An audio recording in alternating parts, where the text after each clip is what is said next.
সুখ এলে আমরা নির্বিকারভাবে ধরে নিই এটাই স্বাভাবিক, যেন জন্মসূত্রেই আমরা তার দাবিদার। কে কাঁধে চাপ দিয়েছে, কে সুযোগ দিয়েছে, কে পেছন থেকে ঠেলে দিয়েছে, তা আমাদের মনে থাকে না।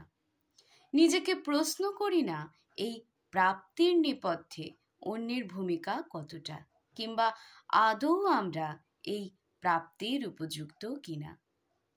অন্যদিকে দুঃখ এলে আমরা অসহায়তার মুখোশ পরে ফেলি, এমনভাবে ব্যথা প্রকাশ করি যেন দুঃখ আমাদের জীবনে কোনো চুক্তি ছাড়াই প্রবেশ করেছে, যেন কষ্ট পেতে আমরা প্রস্তুত ছিলাম না, অথচ জীবন কখনো এমন প্রতিশ্রুতি দেয়নি।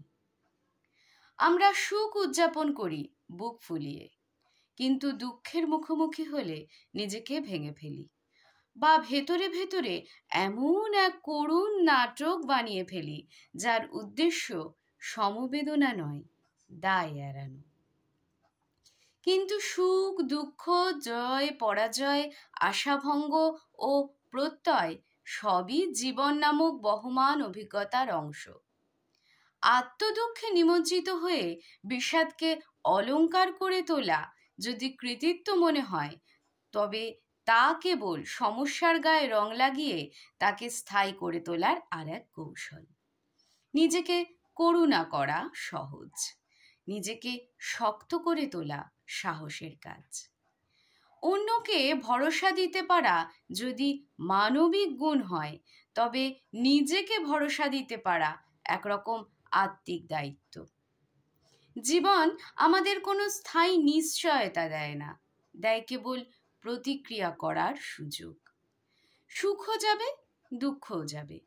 আমরা কেবল এটুকু শিখি, সব হারিয়েও যে লড়ছে সে হারে না। জীবন প্রতিযোগিতা নয়, কিন্তু প্রতিরোধ। প্রত্যেকটি দিনই এক যুদ্ধ, কখনো জয়ের, কখনো হারের, আর কখনো শুধুই দাঁড়িয়ে থাকার। জীবনের সব লড়াই জয়ের জন্য নয়, কিছু লড়াই কেবল নিজেকে মানুষ হিসাবে টিকিয়ে রাখার জন্য।